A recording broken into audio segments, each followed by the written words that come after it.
UAP, unidentified anomalous phenomenon. Are they extraterrestrial, interdimensional, time travelers in origin, or are they simply a result of top-secret military projects, false flag alien invasions, PSYOP, drones, or other human-made aircraft?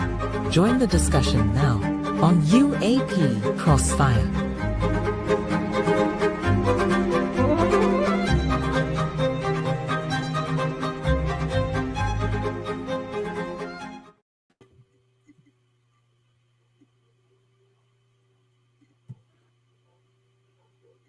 Well, don't all talk at once.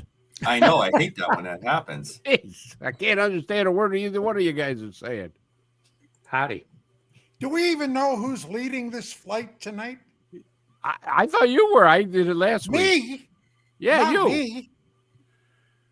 Well, I can if I have to. But Well, wait a minute. I believe I saw from the Padre that he did the write-up.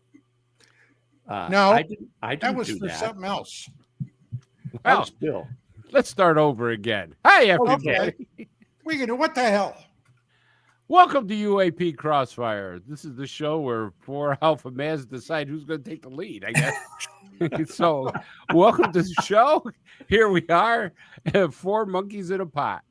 And, well, I'm going to introduce everybody. I'm Chris DePerno. And You were just dying to do this, Chris. We No, I know you wasn't. Yes, he is. This I'm is just this sitting is here going, the wow. passive. This is the passive aggressiveness of Chris showing up here. It is. You know me. I always want to take command of something. That's that law enforcement Marine Corps in me. Right now. Anyways, right below me, he's the man himself, Commander Cobra. It's good to have you back. You've been gone for a long time. It seems that way, and I greatly enjoy returning and seeing all of you. And thank you so much for the kind words. And we did miss you, Deuce. We did miss you, buddy. Yeah, it just happens that when I have these missions off to the Mideast, it's a Thursday to Thursday kind of Secret exchange. So a 1 week takes out 2 weeks with you guys. Secret. But it's great to be back. Man. Giving him a number. Anyways, over to my good side, top side in the corner there is the Padre. We call him the Padre. His real name is Dan Carlson. Hello, Dan. How are you? Good evening. I am doing great here. A week ago, I was shivering 25 below, and now it's 64 above. Yeah, wow. That's amazing. We had Black gym shore Hills. weather here in Buffalo. It was 49, 50 and stuff. So it was really good. Washed my car and everything today. I'm ready. You are. And I got to tell you, this is the best guy all. Dandy Don Decker. I love him. You never know what's going to come out of his mouth. You never know what he's going to say. Except one thing that you can predict is he's going to say, "You sons of bitches." Hello, Dan. Hey, Chris, how's it going? I gotta upstage you guys. I'm sorry to do this, but hey, guys got to do what he's At least it's the first time, Decker. Yeah. 84 here today, gang. 84. I was out in the sun. Yes, I was. Got a little color in my cheeks. Didn't you have to pick up poop bombs or something like that? I did. Oh, I okay. did. That's I an did. interesting hobby that you have. Our little puppies left a bunch of love deposits out there. So Yeah, you know, every time I call you, you're telling me you're picking up poop bombs in the yard. This dog must have one hell of a problem. Two dogs. Two. Two dogs. Okay. All right. Everybody's a hobby. I got to tell you, I don't know if we got a show tonight. Guess hasn't showed up yet. So I don't know what I can tell you, folks. All right. Well, in the interim, I'd like to throw in there that I've seen a couple reports out that the Pentagon has officially disclosed that they are looking into the egg video. Mm-hmm. That is right. Well, I think everyone in America should rest better tonight knowing that the Pentagon has announced that they are officially investigating the helicopter netted egg extraterrestrial vehicle video. I'm waiting for Elon Musk to get over there with his accounting book. That's what I'm waiting for with What, the Pentagon. You bet. Let's find out where all those lost billions and billions of dollars went. Is it true they never ever had a successful audit? That's Well, what the I've heard. reports are over the last 10 plus years, they have not succeeded in an audit. You know, and everybody says, "Oh, that's going to, that's going to secret black ops projects." I don't know. I mean, but I sure like to at least have somebody go over there and count the beans. Well, I think there's look, going to be a lot of Chris, waste. that last chairman of the Joint Chiefs was he was an Air Force guy, more concerned about DEI protocols than checking his bucks, okay? Pulling out the wallet, seeing where the money was. So they got rid of him. Now we'll see what Pete Hegseth is going to come up with. I kind of looking forward to that, to be honest. You know, CC, you work pretty close with the military still now, right? Doing your aviation I do. stuff and really knows about. Do you see a change in the military as far as what their feelings and stuff are? Well, to some degree, yes. What I'm seeing more, because I'm more intimately connected with, is the GS, government servant, government service side of it, going through the various ups and downs of the changes that are coming out, the return to office work orders.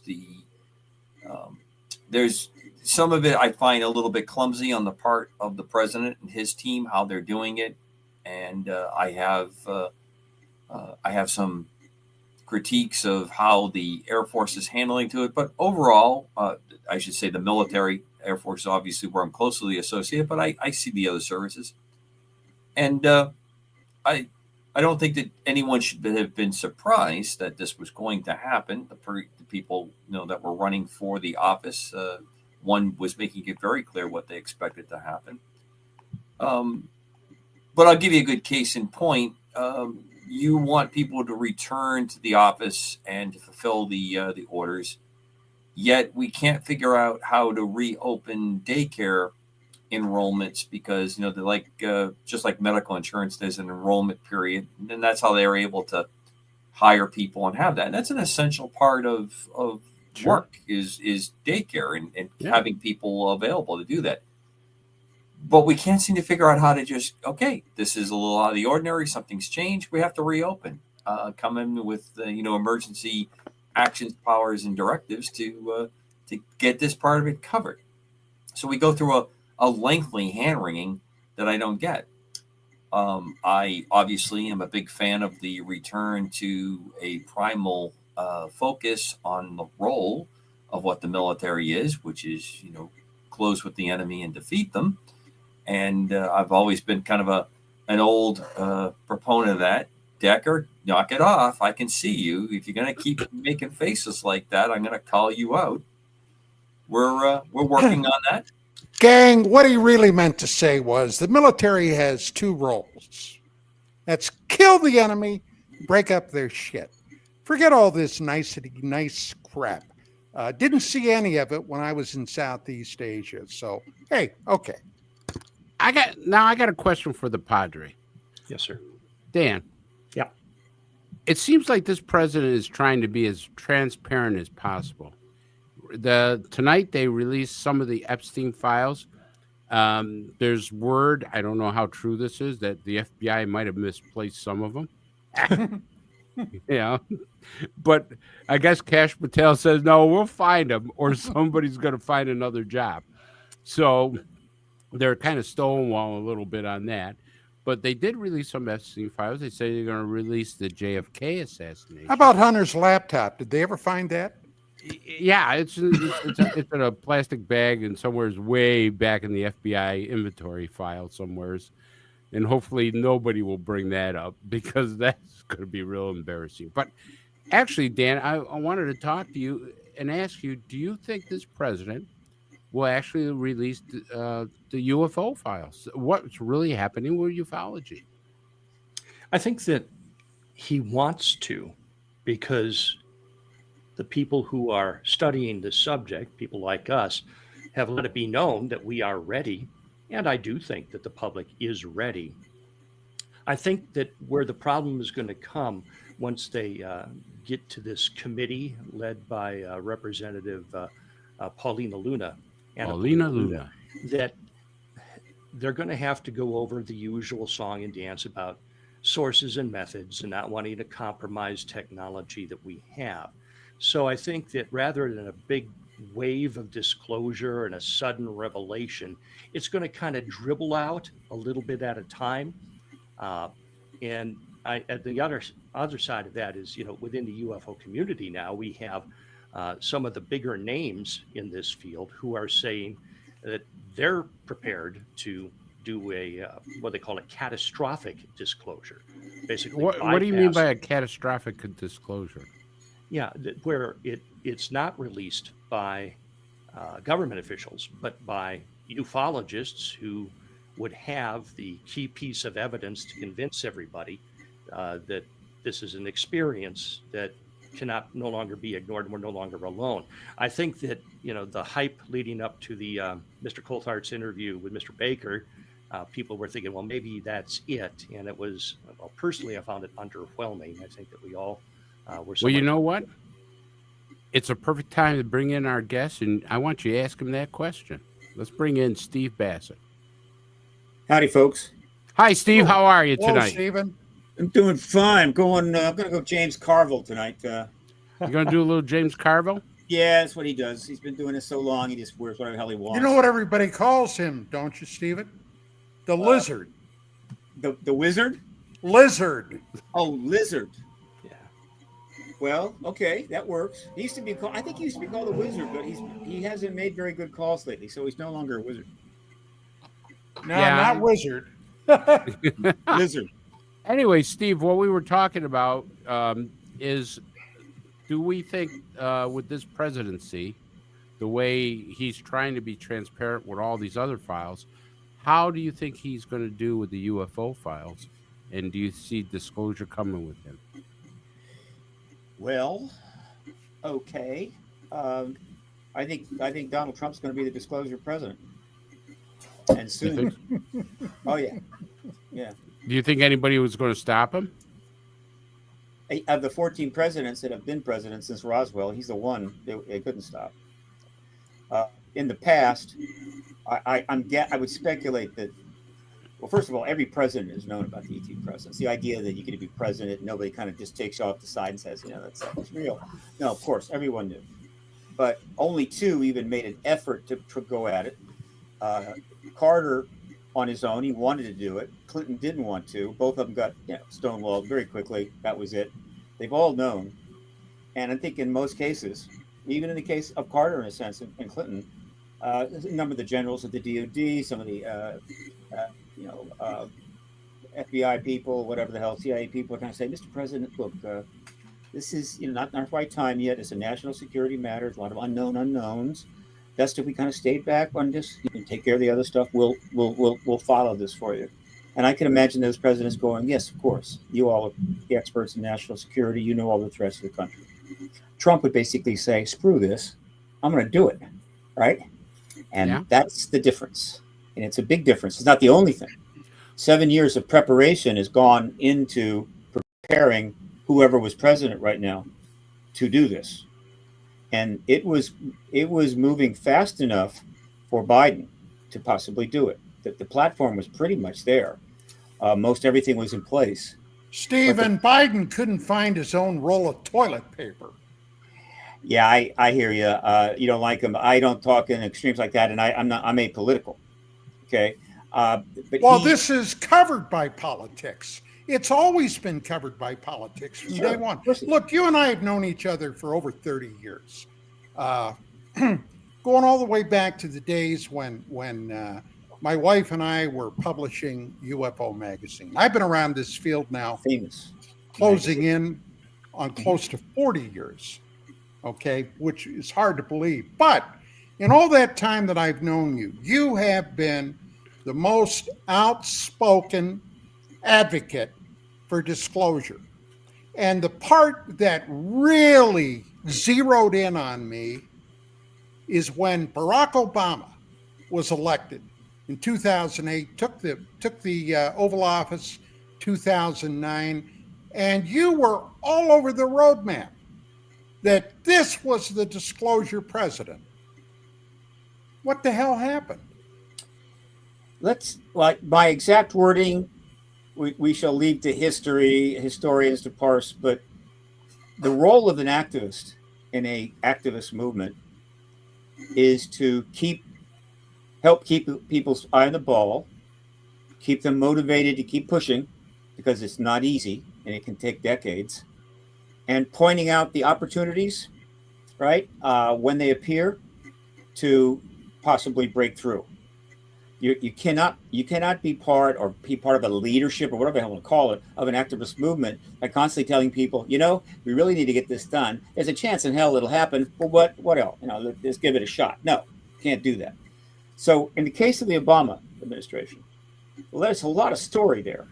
All right, but to put it in a few words, why I was now leading into it again, feeling positive, is that I was fully aware, of course, of the Rockefeller Initiative in great detail, where there was an effort to get the Clinton administration to really push this issue, get the files, etc., however you wanted to call it. It was backed by money. Lawrence Rockefeller went on for 3 years. There were studies, there were reports. We have all the documents proving this. So I knew all about that.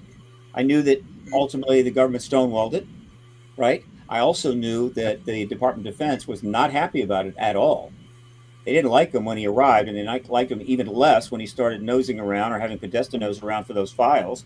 And so it may have played a role in the fact that they attacked him from every side. They attacked him, the wife, the daughter, the dog, the cats, everybody. Every scandal they can come up with. Probably got cooperation from the CIA, God bless them. Point is that there was an effort there. And so they stop in 96 because he's got to run for president. We'll never know what would have happened if he had, we will never know what would happen if the Lewinsky scandal had not finally brought him down, right? Which is, I totally blame on him, but it actually gutted any chance he had of taking major political actions. I mean, they had him, okay. But Al Gore was going to be the next president. Al Gore was vice president during the Rockefeller Initiative and was well aware of it and so forth. He was well thought of by the DOD. He was on key committees. He was not Clinton, but he didn't win. Okay, and so we get 8 years of George Bush. Well, here's the dirty little secret about the UFO conundrum. Okay, as I see it, and believe me, I've been in this up to my eyebrows. Okay, trying to dig the dirt out.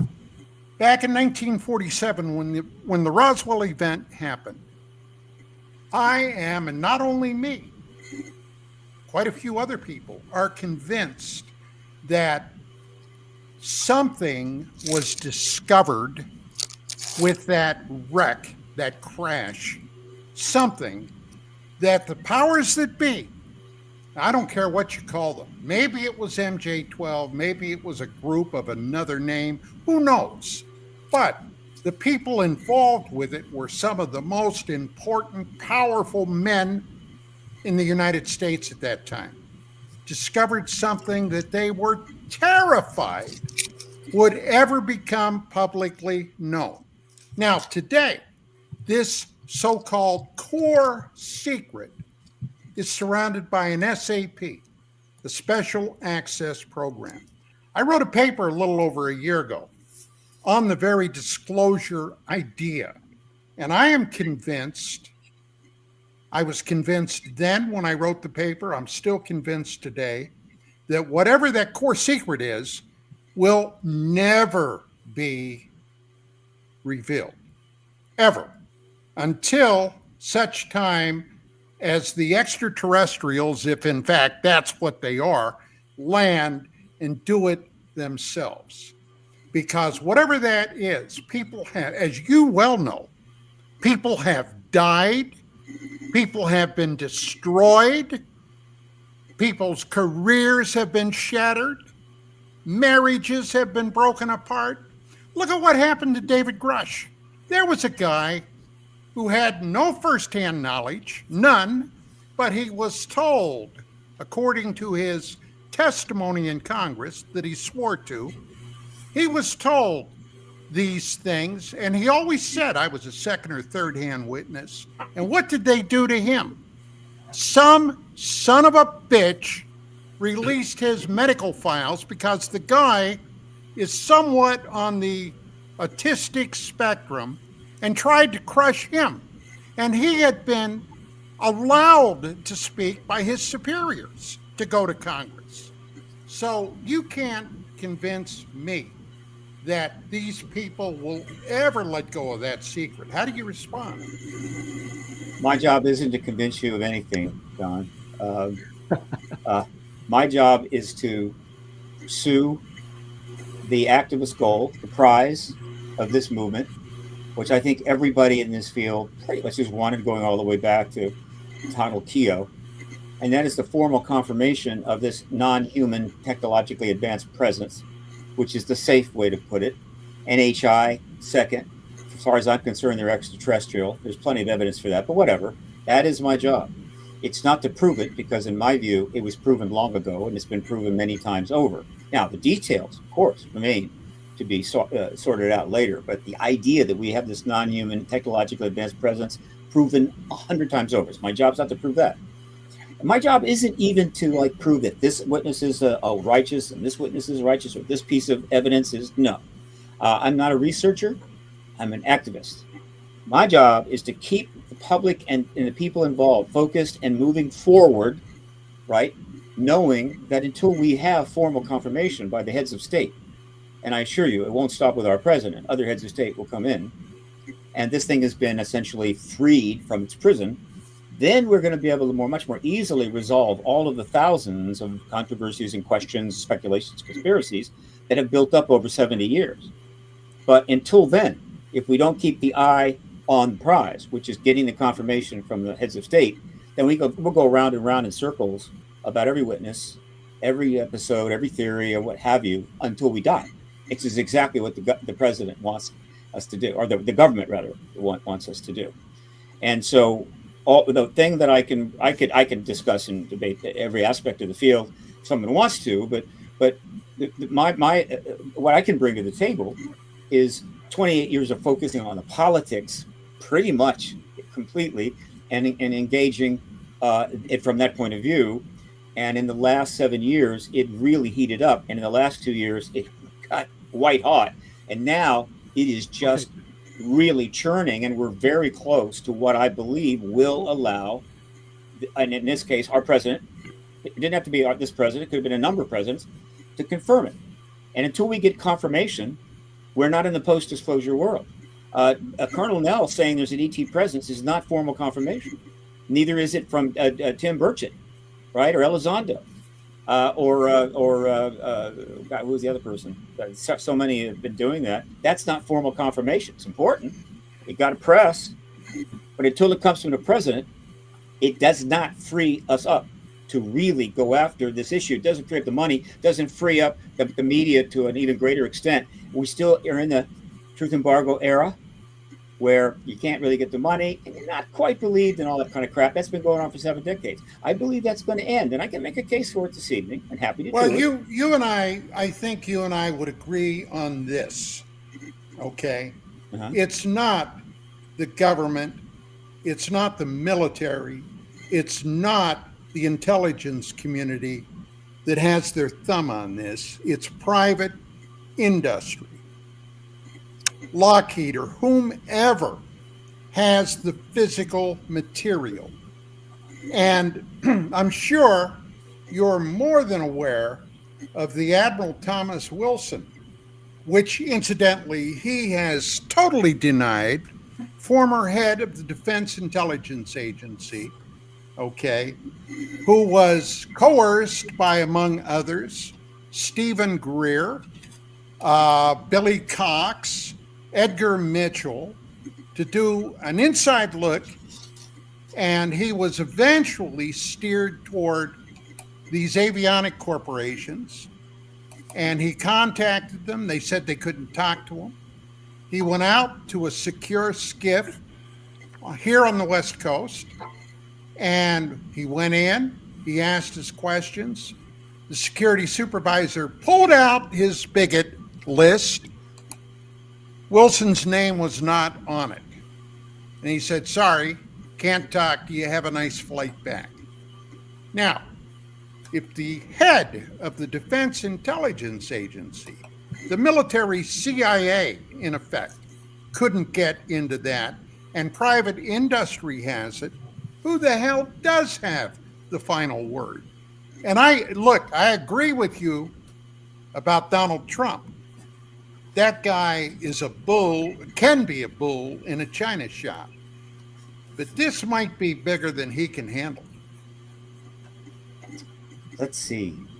Well, first, I don't agree with you on the first premise. I happen to believe that the truth embargo has people that have managed it from the beginning. I think the initial group of 12 very competent people was MJ12, whatever the hell people want to call it. And these individuals were given the difficult task of how to manage this problem in the very earliest days. In terms of what they got at Roswell, what I know that they got at Roswell, with certainty in my mind, is a non-human craft, non-human design built craft, and non-humans pilots. Some, most dead, one alive, I believe. And I would suggest that alone, just that, is more than enough for the government to go into, how would you say, full panic mode? Well, full national security mode, right? And so they put out a press release, a famous press release, one of the great moments in history. Blanchard greenlighted it, put it out. But fortunately for the U.S. government and its future on this issue, they hadn't found the second wreck yet. So they didn't have to know about the bodies. They just had the fact that there was a crash. It was one of those vehicles, they assumed.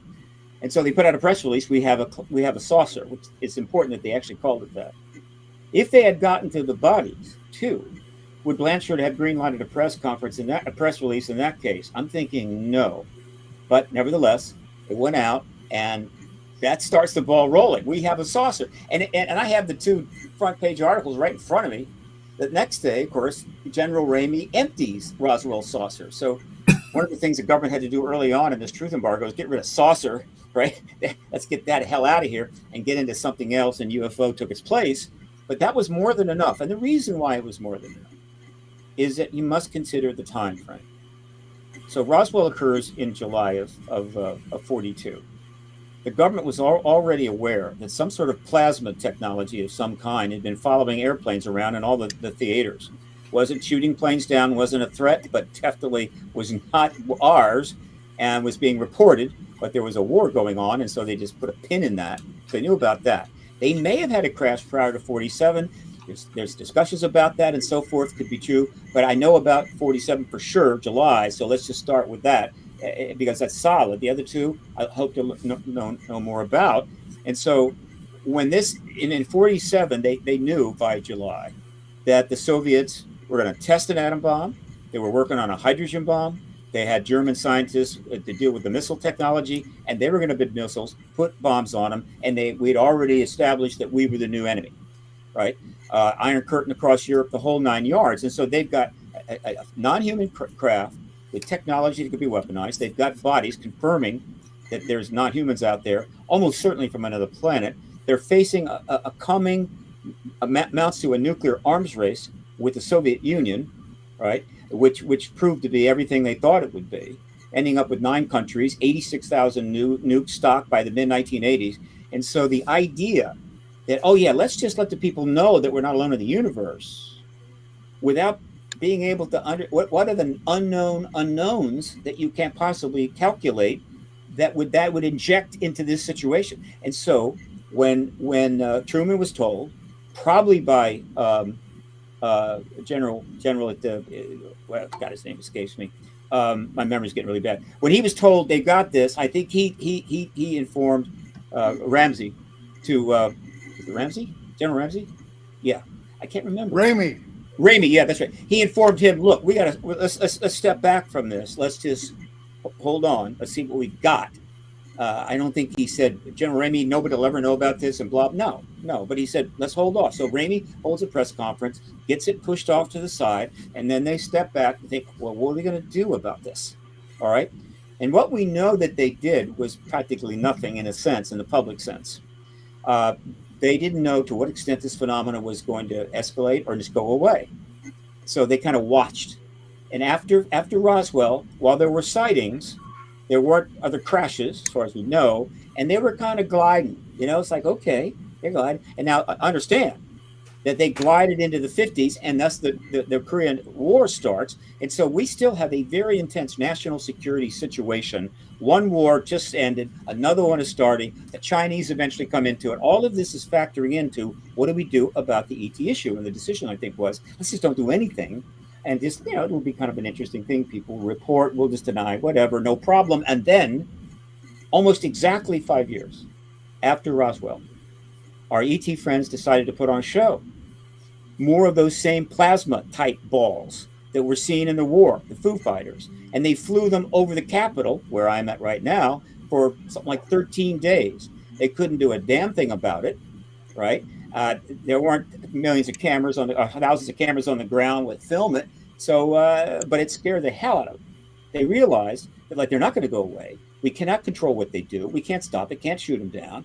And so that's when they got really serious 5 years on.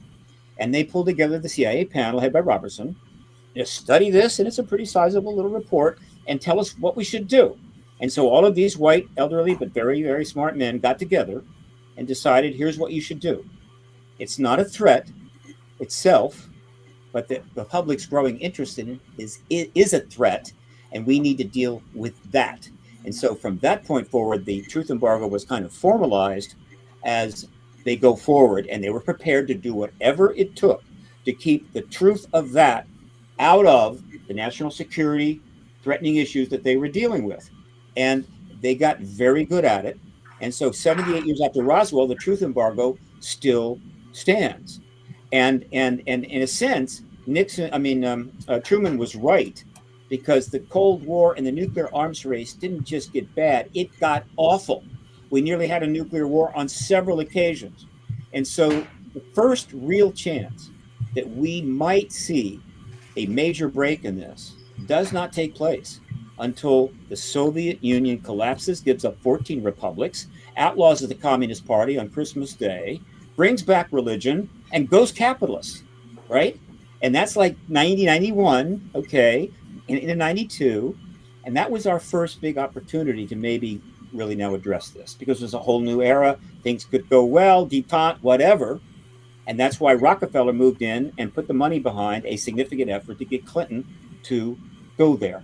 And Podesta was his point man. And his wife, Hillary, was involved in it. So was Panetta involved in it. So this was an attempt, but the truth embargo was much stronger. In other words, the time might have been right, but the Department of Defense wanted nothing to do with this. And so they blocked it. All right. So which brings me to the answer to your earlier question. When Obama comes in, I'm thinking, okay, the Democrats are back in power. Is Obama going to be brought into this? Might he engage it? What's going to happen? Don't know. What happened was this. He hires Podesta to be his chairman, his transition, the head of his transition. Podesta was fully involved in the Rockefeller Initiative. Then he brings in Hillary Clinton, Secretary of State. She was fully involved in the Rockefeller Initiative. He brings in Leon Panetta to be the CIA director. He was fully involved in the Rockefeller Initiative. And so there was no question in my mind that he was, by them alone, tipped off to this issue, their efforts to deal with it, and now it was his opportunity to possibly pick up that mantle. Now, we'll never know to what degree he considered that, right? But when the campaign was underway, I thought she was going to win. In fact, she was way ahead, and I was pushing out media trying to connect her to the ET issue, which was legitimate. But before it could get anything going there, she made a couple of major mistakes, and she was gone.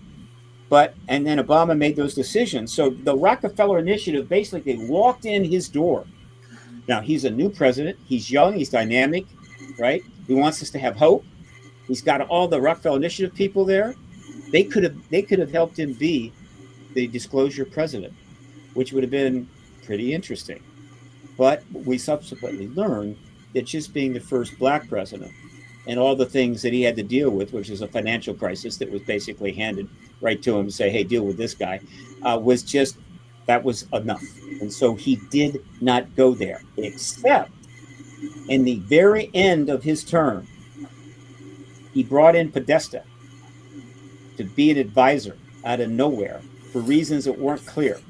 All right. And so let's just say that I had optimism during the Obama period for that reason, and I feel cool with that. And then, of course, as we move into the next campaign, things got even more interesting. But overall, we did not cross the Rubicon until December of 2017. It was the To the Stars Academy group. Forget the To the Stars Academy and all that stuff. That's fine. But the group that came out with it as the directors, with their as the whatever the chief people with the bio and everything else. That was the one guy that I found most astounding was Christopher Mellon. Sure. Who had been an undersecretary of state for intelligence. Mm-hmm. That guy. And look, Stephen, in the military, when I was in the military, I dealt with intelligence. Okay. And in all the years, and I butted heads with people at the Pentagon. Oh my God, when we did the Star Wars issue, I butted heads with people at NASA. Okay. I never in my life would have thought that somebody of that stature, that rarefied atmosphere, would come out onto the public stage of UFOs. But then I thought more about it. Somebody gave that guy the nod for whatever reason. Okay. He didn't do this just on his own. He couldn't have. No, he couldn't have. No. Somebody said, yeah, go ahead. Now, I got to tell you, there are some other people involved with that To the Stars Academy. The engineer from Lockheed Skunk Works. What was his name? I believe it was Skinner. No, Steve Justice. Justice. Thank you. Okay, the fact that he was there, never said a hell of a lot. Then we had the usual suspects. Hal Puthoff. I wouldn't be surprised if Puthoff showed up in my bathroom someday. Okay? He was around everywhere, and he didn't talk a hell of a lot.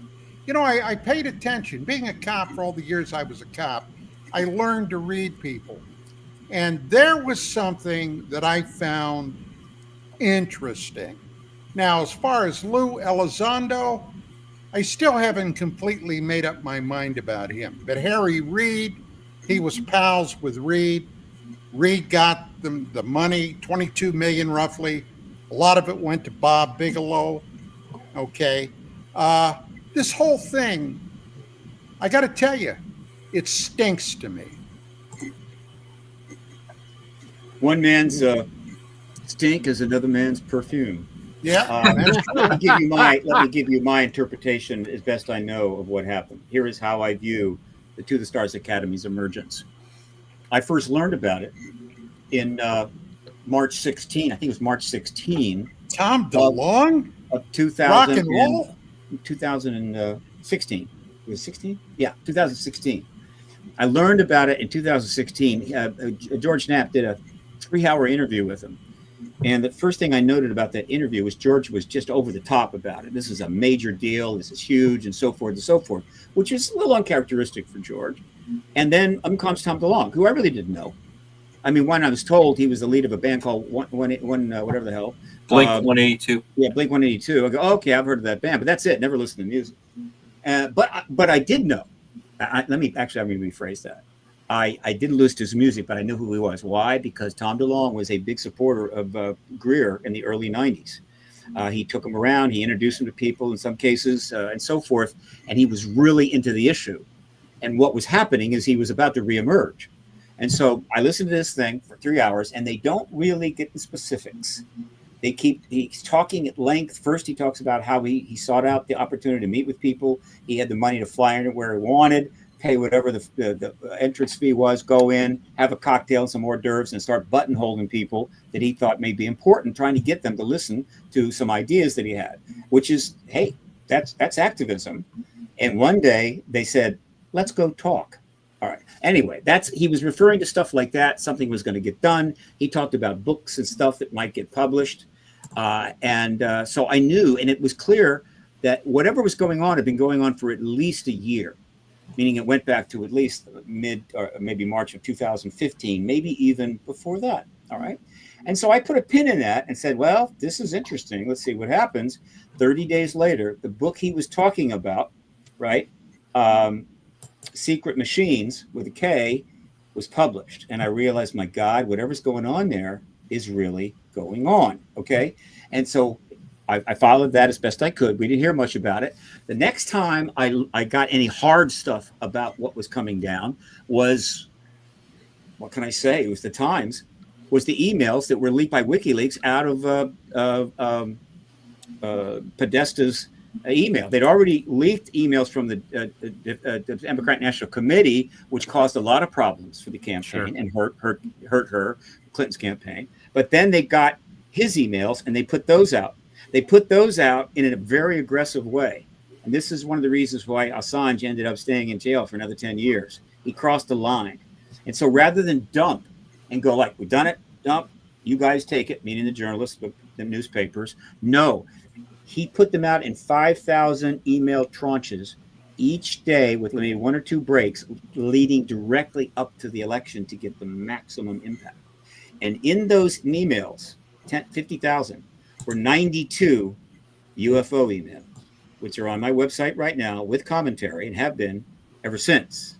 And in those emails, we realized that they'd been engaging Podesta, who was essentially co-chairman of her campaign, engaging them for some time, meetings, did a little filming, whatever. And so it was clear that whatever I was being told back in March 16th, 2016, was now manifesting again as just before the election. And I said, this is big. Okay, now, what happened, of course, is that she lost. And whatever was in the works sort of was stalled. The To the Stars Academy website was still up, right? But I'm sorry. I got twisted there. Forgive me. Whatever's going to happen was tabled. We have a new president, totally different ball game. That project was predicated on her winning, and I'll get back to that in a second. And so what happened is I went to the UK to chill, which was fun. I had a place I could stay. I got a chance to go to Moscow, give an interview, so it wasn't a total waste. And I'm just, what's going to happen? And what happened? I'm in the UK, and I read that, they just went public. To the Stars Academy just put up a website. And I went to that website, and I saw those 10 people, and I said, this is it. We just crossed the Rubicon. Now it's just a matter of getting the army inside Rome. This was a huge deal. Many people probably didn't even get how important it was. Why should they? I've been focused on it for almost 15 years at that point. So I saw it. So I said, this is a big deal. But how big a deal? And we found out just 2 months later, when those two stories were walked into the New York Times, vetted and published with videos, and all of that stuff just dumps out mid-December 2017. And so I realized then how big a deal. And the best assessment that I have here, because we do not have the origin story of this, that's for later, maybe given to historians. We do not have the origin story, which I believe took place over a couple of years. And what was taking place, the best way I can assess it is this. From day one, all the way back to 1947, a lot of people in our government knew there was an ET presence. As you move forward, more new and more new and more new. But some of them died off. But then, of course, the research and magazines like Don's and Bill Burns and all that other stuff, and all the enormous amount of work that was done by the citizen science activists, journalists and so forth, building up this massive case as well as massive archive of information. More and more people in the government knew. And so the number of people within government that knew the ET presence was real was growing. But at some point, The number of people in the U.S. government that knew the ET presence was real, but that the truth embargo was no longer acceptable or no longer appropriate, was also growing. And I think it hit a critical mass sometime around late night 2014, maybe 15. And so meetings were kind of held off campus, maybe over a cocktail at the lounge, whatever the hell. And they're talking, and a group of them decided that they were going to take direct action, that they were going to come forward together. There were probably some people that were maybe going to do it, backed out, but there were plenty of people that probably knew that this was happening. It was not formal. This is a private deal. All right. And so ultimately, it was 10 that came forward, and their goal was basically to end the truth embargo. Now, why was Tom DeLonge involved?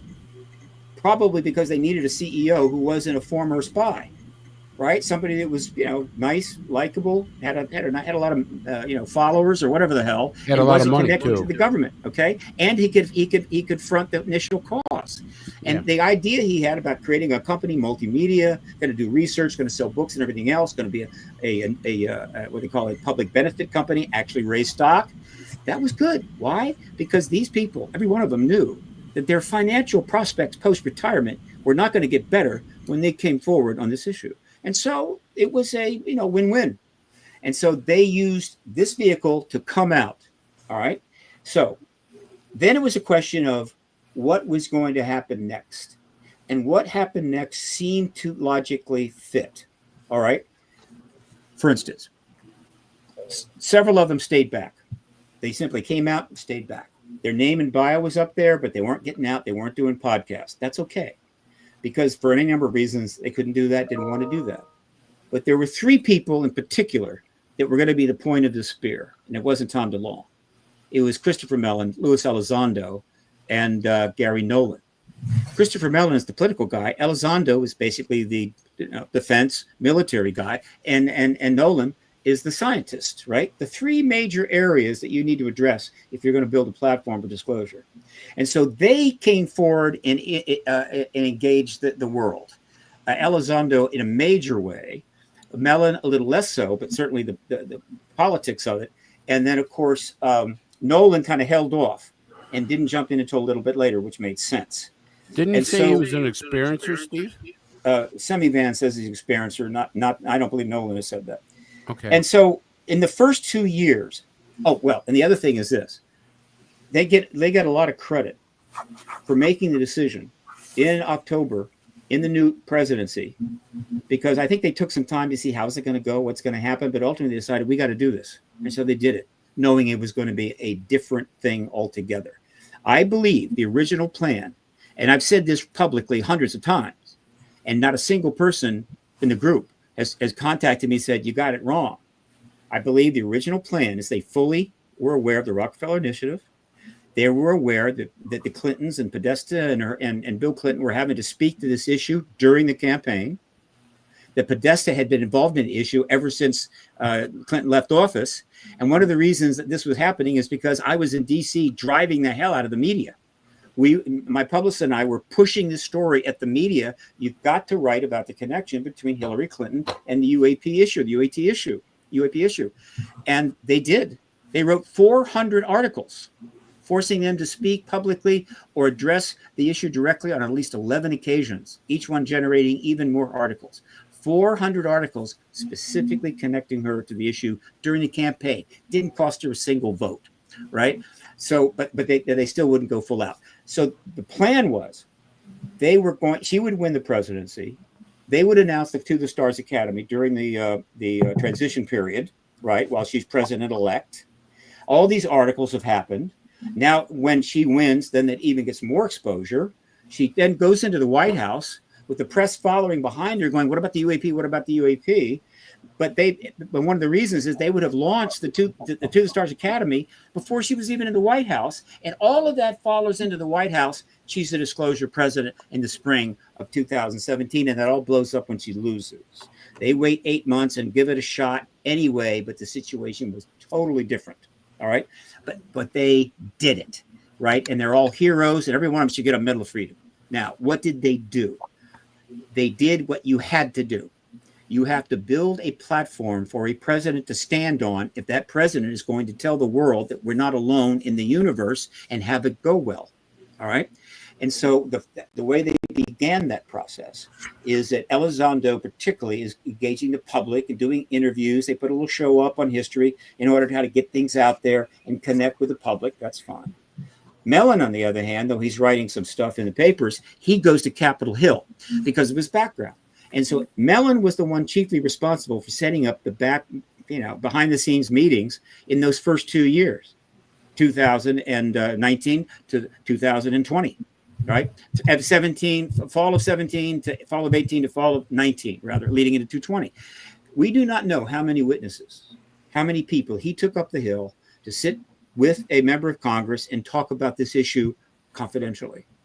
Not in a classified setting, but rather confidentially. This stays in this office. We're not going to give an interview to the press. I want to know what you have to say. And so he was educating, and by saying educating the Congress, he was educating the right committees. Senate Intel, Senate Armed Services, House Intel, House Armed Services. That's where the focus was. How many, we do not know. But it could have been dozens. It could have been scores. And so he is educating during that 2-year period. Elizondo's out working with the public. And of course, the rest of us are doing our thing. And this goes on for 2 years to establish a basis for Congress to act. And that's exactly what happened. When in July, roughly, of 2020, Marco Rubio, having probably had a number of meetings and whatever the hell else, Marco Rubio, a Republican and the chairman of the Intel Committee of the Senate, puts a little bill into the COVID Act, which was going to be an easy thing because nobody was going to block the COVID $2 trillion relief bill, and slips that baby in, the first piece of legislation ever on this issue. And it goes and it's signed by Biden at the end of that year. All right. First piece of legislation. Fine. Now the Congress is formally kind of involved, all right? May 17th, 2022, after one piece of legislation, two, the first hearing since 1968, held by Gillibrand in the Senate, right? It was a hearing multi and bre. Since then, there have been 8 hearings, 2 of which were major, all right? All of this is building the platform. And so Gillibrand sponsors the second bill, which is a very substantial bill, right? In the 2022 NDAA. And that established the UAP task force. We get a third bill and then a fourth bill. And all the time this is going on, the media is diving in between late 2017 and now. I have logged in on my website. You can go read every single one, 7,000 mainstream professional journalist articles on the UAP subject and everything that's been unfolding. 7,000. And in that 7,000, you can probably find 10 to 15 that are, how would you say, debunking. All right. So the stigma fell away. UFO came back into play as we're moving forward. This is what has been happening. Now, every person's role in this is complicated. Until historians get in there and start interviewing all these people in a safe way, we're never going to know all the details. Why did Justice step back? I can think of a number of reasons for that. But the fact that he just put himself out was incredible. He didn't have to do anything. Why? Because the moment that Steve Justice put his photo and bio up the Tuesday Star's website in 2017, he completely confirmed Rich. We already have the technology to take ET home. He confirmed that, of course, the defense contractors like Lockheed have been working on crash vehicles for God knows how long, and they're having a lot of fun. He didn't have to do that. That was a big risk for him. And I'll bet you Steve Justice took a lot of grief over that, because that's not political. That's economic. He's exposing Lockheed Martin to exactly what they were afraid of, which is an eminent domain declaration by Schumer in 2023. But in any event, he did his thing. He stepped back. God bless him. All right. So this thing continues to move forward. Now, those that are not following it, who have not read those 7,000 articles, that don't have the history of this going back to 47 or know about the Rockefeller Initiative. I got 1,000-page document sets of the Rockefeller Initiative confirmation sitting right up on top of that shelf. They don't get it. My job is to get it. My job is to put the larger picture together, not get dragged into the weeds with this, that, and everything else, but keep the larger picture in focus so people can understand and move forward with it. We have made more progress in the last 5 years than in the previous 73 years. All right. We were at a place most people 50 years ago could not even dream of. And so, okay, so we got 4 pieces of legislation. We've had 8 hearings. Things are moving along very nicely. Witnesses are now coming forward so much we can't vet them fast enough as we're moving forward. And so the question is, how is it going to play out? What are going to be the factors? Well, the number one factor was the new presidency and what that was going to do. All right. But before that, you had the previous president. So first you have the Biden situation, then you have the Trump situation. And they're very, very different. The situation, the Biden situation, was roughly along these lines. Joe Biden certainly knows about the ET presence. But when he comes into the presidency and that's in that election, it is not at the top of his list. He is coming in with a whole range of stuff. The political chaos is growing rapidly. The Democratic Party is in deep trouble. And so he wasn't something that he was going to force. But meanwhile, the other stuff is happening, right? And so it's pushing it and pushing it and pushing it. And it was very possible Biden could have been the disclosure president, right? It's possible, particularly if the UAP Disclosure Act had not been cut in half during the reconciliation. But it was, but nevertheless, Schumer came right back and said, we're not done. We're going to resubmit it. And then the pushback began, the first real open pushback that I recall. And it wasn't hard. We know that the defense contractors pushed back against that bill, putting their people up on the Hill, convincing major players like O'Connell and others, got that bill. For political reasons? No, for monetary reasons. They envision making trillions of dollars in that technology. And so they pushed back. It was obvious. But they can't win. All right? And here is a perfect example of why they can't win. Because here is the sequence. And this may be the most important, I think, group of months of this 7-year period from the historical standpoint. Here is the sequence. All right? June 5th. 2023, out of nowhere, we learned there's going to be an interview and an article in Debrief all about David Grush. I was at Contact in the Desert, and we watched, 200 of us watched the Coulthard interview, and we're all cheering and clapping. It was pretty intense, all right? And so that was kind of a big deal. Then we read the Debrief article, and we realized what had happened is that someone with a substantial military and intelligence background who was working for the UAP task force and imperfectly in a position to get firsthand testimony from people because that was his job, had gotten information and tried to handle it in an appropriate way. And unfortunately, there were a lot of people that didn't want him to do that.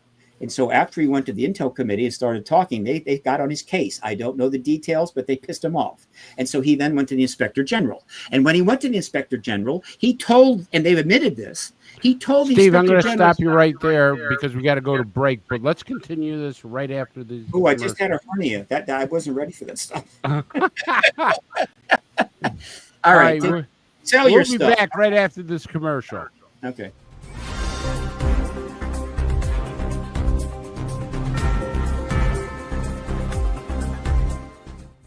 Hey members, the new KGRA DB app is now available on iOS and Android devices. Gain on-demand access to any KGRA DB programming. Download any show directly to your mobile device to listen or watch on the go. Go to the App Store and search KGRA DB.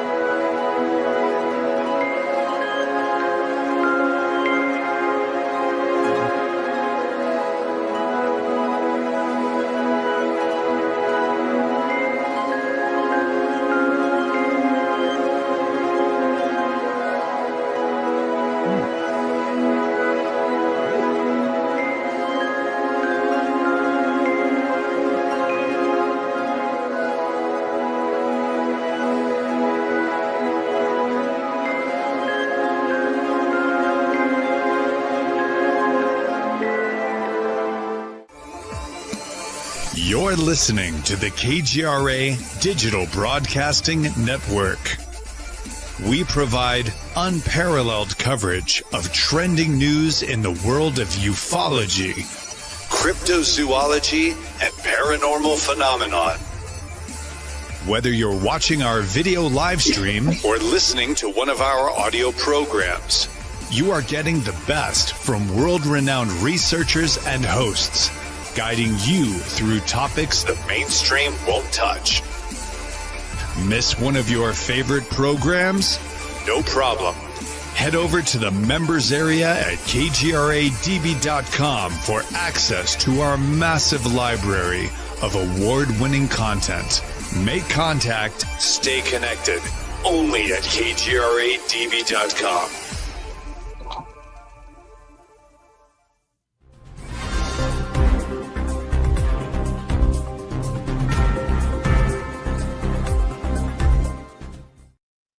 Okay, we are back with our great guest, Steve Bassett. Steve, you were talking about the intelligence communities, and before you got that hernia. So I'm going to finish this story that is going to be prepares you for the rest of it, which is what's happened in the last 14 months. Go for it. But and not, some people don't know this. Grush tells the Inspector General, I think it was McCullough. No, it was the other guy, the Inspector General at the time. Oh, McCullough represented him to the Inspector General at the time, and McCullough was the previous Inspector General to the intelligence community, to give you an idea the level this was being played on. And so he tells them exactly who gave him that information from the USAPs. In other words, the first-hand guys. And I happen to think he told some of the intel staff people that, right? So it's not that he's the only one knows he talked to. Right? Yeah, he's secondhand, but they know. They may have talked to them, they may not, but they know who they are. And so at some point, they just might get subpoena. Who knows? But that is the level at which this went. And so there is zero possibility that Grush made anything up at all, right? Because if he had, he would have been crucified. All right, because they had the power to go and check everything he said. And so, but that doesn't mean they're going to go public with it. It just means that they green-lighted him on. Okay, fine. So this was a major deal. He comes forward on June the 5th. This was a switch, right, that got flipped because, well, as history will recall, he is the first person that ever, I think, took an oath in front of Congress and said, we have non-human tech and non-human biologics. All right. That's a switch. Okay, boom. So now the question is, it's been flipped. What's going to happen next? It's very interesting. It's June the 5th. Right? Just 39 days later, after Grush says we have non-human tech, non-human bodies in the hand of, with the defense contractors and possibly within other government facilities, Schumer makes his move. Apparently, over those 39 days, he and Rounds and some staffers got together and decided to write the ultimate bill. There had already been 3. This would be it, right? And so he announces it publicly 39 days after Grush on July the 14th. Boy, landed like a bomb. And I'm listening to this and I'm going, oh, this is fantastic. All right. And then I learned the name of the bill, the name of the act, the UAP Disclosure Act. Hello. All right. Wow. And so this is fabulous. Right. And this is July the 14th. They put it up on the Senate site on the 17th of July. And guess what? It got passed by the Senate. But just 12 days later, possibly because it's kind of connected, is when the Senate subcommittee, the House Oversight Subcommittee brings in Grush and puts him under oath, along with Graves and Fravor, who are the wingmen. All right. Just think, June the 5th to July the 16th, Grush lands, boom. All right. Schumer steps in as the Senate Majority Leader with the ultimate bill. And then the first hearing since the first substantive hearing since 68 happens in the House Oversight Subcommittee in the span of just that time. But it's better than that, because if Schumer had introduced that bill and not mentioned eminent domain, it still would have been huge. But when he said at the end of his presentation, this bill will include eminent domain over non-human tech and non-human bodies in the possession of private corporations or private people, the government will have the right to exercise it. It's a preference. And that I just couldn't believe it. I almost fell out of my chair, right? The Senate Majority Leader, member of the Gang of 8, just said, we want eminent domain under this bill of non-human tech and non-human bodies. which of course you don't need if there's no non-human tech and non-human bodies, which means that he just stepped forward to back up Grush, who was getting a lot of crap, right? Still getting death threats. And he's saying, yeah, he's telling you the truth. And now I want eminent domain over this non-human tech, non-human bodies. And here is where we get to they can't win. All right. They're I'm sure over at Lockheed and all these other places, they're ripping their hair out like, I did once. Sure. And having a fit, and they're in the damn dining room. Nobody's hungry. They're pissed as hell. And they say, we got to do something about this. We got to do something about this. We got a lot of money on the table here, right? We've been paid billions by the government to do all this stuff, but the real money is the proprietary rights of the post-disclosure world. And that man is going after our proprietary rights. And so they, for the first time, the private sector openly, basically, decided we must go to war. And it took a few weeks before we got wind of it, but we started to get wind of it, and it was pretty clear, right? Now, the press didn't go into details here, and they didn't press it because this was getting a little hot for them, but still, they covered it, right? But not in detail. They said, okay, we give millions and millions of dollars to the campaigns of certain key people in the House, most of which are Republican, okay? Turner, Rogers, McConnell, particularly, right? And so you lobbyist, you whatever the hell, you get up there, you go talk to them, have lunch in the dining room, and tell them if they don't take that eminent domain out or gut the bill entirely, they're never going to see another nickel. And so McConnell, Rogers, and Turner, I think, were the key players that basically met, after the work, right? Because they don't go all day long, with some dinner over drinks with some of the reconciliation people and said, gut the bill. And that's what they did. But they didn't gut it all. They just took the powers away. And I think they might have gone for the whole bill, except the internet was on fire. The internet was pissed off because this is another where they can't win, right? Why because was the it internet found out.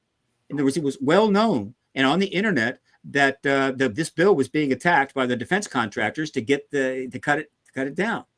And so it did get cut down. They took all the powers away, but they left the core bill, okay, which was important. It's an important bill. There is an archive set up, an UAP archive now set up, the National Archives. There's actually stuff going in it. So, but there's no powers to really put the heat on them. And so, okay, that is a big deal because why? Why? Yeah, why? The defense contractors do not send people up in the hill to strip eminent domain of ET tech and ET bodies out if there's no ET tech and no ET bodies. And now Grush has confirmed it. Schumer's confirmed it, and the defense contractors have confirmed it. There's hardly anybody that hasn't confirmed that we have ET tech and ET bodies. But they're holding the line. They're feeling, we're making some progress here. It's okay, but they've outed themselves. Yeah, but what progress did they make, Steve? They haven't really made a whole lot of progress. Well, from where I see, they made a ton of progress, and I'm happy to address that. Yeah, please do. Yeah, I will. Well, first of all, the bill, the UAP Disclosure Act. Can you imagine that being passed in 1964 or 78? And it's not just any bill. If you read the original bill with the powers, and it's up on the website, I have it. I certainly have it logged. It is everything.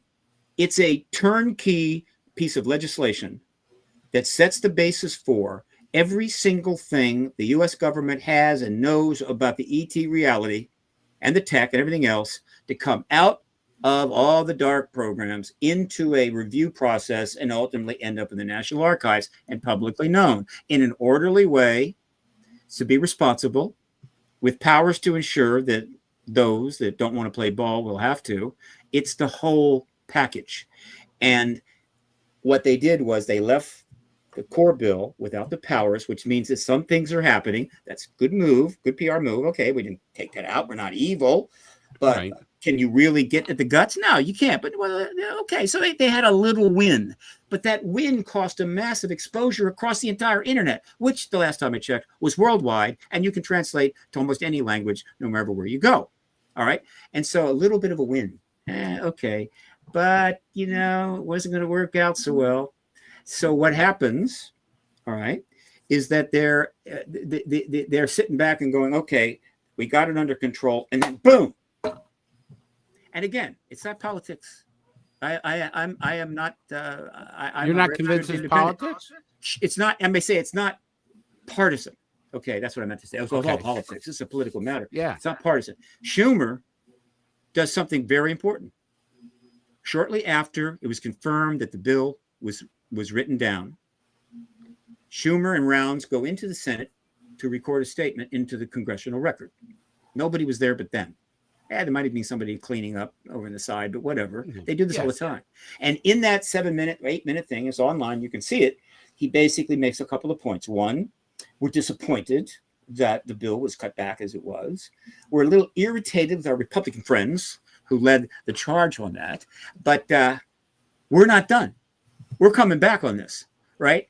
Because they can very easily. So then the people that are managing the issue and the defense contractors panicked. They said, oh God, we let him have half the bill. Everything has been exposed. And now he's not done. He's going to keep coming at us on this. They really got panicked. Yeah, and then couldn't they shut him down? Couldn't the intelligence agencies just shut him right down? Well, I suppose they could murder him. But Brush said there's people been murdered over this, right? Yeah, well, they did murder him, and they can't shut him down. I mean, they can make a case or whatever, but overall, they're already losing, right? They're behind the curve at this point, but they're doing the best they can. And so, what they did, so they panicked, right? And when you panic is when you make mistakes, and they made a big mistake. What was the mistake? Here is what happened. They already knew that Kirkpatrick was very angry and upset. And the reason Kirkpatrick was angry and upset is because whether he knew it or not, when he got brought in to run Arrow, he was basically set up. He was screwed. All right. If he knew the game, that would have made it a little better. If he was misled, then it makes it pretty awful. And what is the game? Kirkpatrick wasn't supposed to come in to run Arrow to work real hard and find out what's going on up in the sky. They already know what's going on in the sky. It has nothing to do with proving anything. It has everything to do with existing, meaning we need to have an Arrow, needs to have a boss. And while we sort everything else out, just keep it cool, right? Because the president's going to have to disclose pretty soon, and we need to have Arrow in place, not afterwards. We need to have it right now. And so we just kind of be cool. And whatever, they weren't doing much. Gillibrand was pissed off because they weren't getting much money because there wasn't much to do. It was a placeholder. Now, if he didn't know that, then I'm sure that he started to get a little worried. It's possible that when they set up Arrow, they didn't expect they would have to place hold so long, right? But it did. And so what's happening is that now he's getting all this pressure. Well, why don't you tell us this? And why didn't you get that? Why don't you do this? And what's going on? And that's the internet, by the way. And, most of the people that work, high-level positions in government, military, they don't know the internet. They shy away from it. And when they finally run into it, it drives them nuts. And so he's getting really upset. But he's hanging in.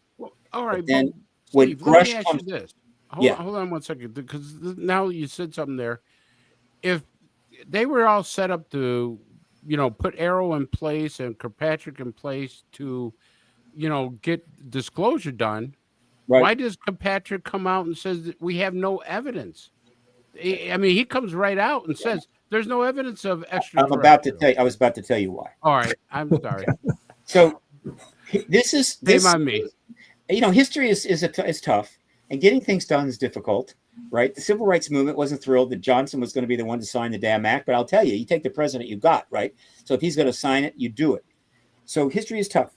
So essentially, the problem that the government had, which it really didn't have until the To the Stars Academy came forward, and they realized, oh my God, a bunch of pretty high-level people have gone rogue. There's probably a bunch more behind them still working for us. It looks like this thing is now going to get really tough. All right. In any event, so the problem is how do they deal with these unfolding developments? What do they have to do? And I think a lot of people inside the government, including the managers of this issue, came to the right conclusion that the truth embargo was dead. It was dying. It was a dead policy walking, and it was only a matter of time before the president was going to have to disclose this. Okay. Or possibly another head of state would do it. And if it was Putin or Xi Jinping, that would be bad. And so we got to do something. Now, what is it they had to do? What you have to do is this. And the best way I can describe it is this way.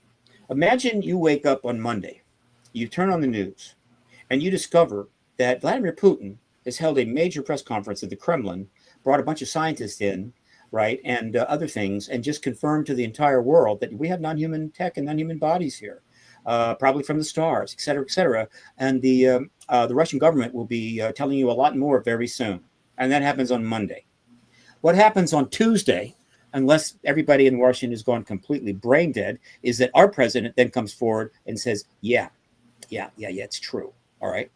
If the president comes forward and says Putin is a liar, that will be one of the greatest mistakes in all of human history. But whatever. So we have to, it's disclosure time. It's happened. So now our president comes forward and acknowledges on Tuesday. But on Tuesday, with the world on fire and everything going on and millions of journalists piling into every office in Washington, D.C., and everybody on the internet going nuts, there's no arrow. There's not 8 hearings. There's not a briefed Congress, right? There's no legislation. There's nothing. We're starting from scratch, right? In the post-disclosure world. That would be irresponsible, squared. I mean, it's just, so they had to prepare. In other words, they want our president to do it, but they're just not going to go to the president and say, look, on Tuesday, just tell everybody we're not alone and we'll take it from there. No, you've got to prepare for this, what I think is the biggest event in human history. You need legislation. You need an informed Congress. You need an organization that's going to address it formally. Right? Aren't they trying to do that now, Steve? That's what they've been doing for 7 years. Now, but here's their problem. They had to do this. But the nature of the problem, the nature of the truth embargo, is they couldn't tell people why. So you can't say, look, we need to set up a group called Arrow, and I'm going to pass a bill. Why are you doing that, Madam Senator? Well, you know, there's an extraterrestrial presence here. We need to have a group to deal with that. What do you mean there's an extraterrestrial presence? So they can't admit there's an extraterrestrial presence while they prepare for the announcement of an extraterrestrial presence. This is cognitive dissonance at a high level. Now, people on our field, like you and me and so others, we already know there's an extraterrestrial presence. So I'm not, I'm not concerned. I mean, I'm glad they're doing it. Other people are going, finally, you're going to tell us the truth. They don't get it. Now, I've done 400 interviews since this began back in 2017. And I've said this message over and over again so the average person could just understand. If it seems a little weird to you, right, that's because they got to catch 22 here, you know? They got to set it up. You can't say why they're setting it up. But ultimately, it ends well. Okay, fine. Now, does that mean it's going to be easy? No. And one of the weak points was Arrow and the director of Arrow. They had to set it up, but it had to have the director.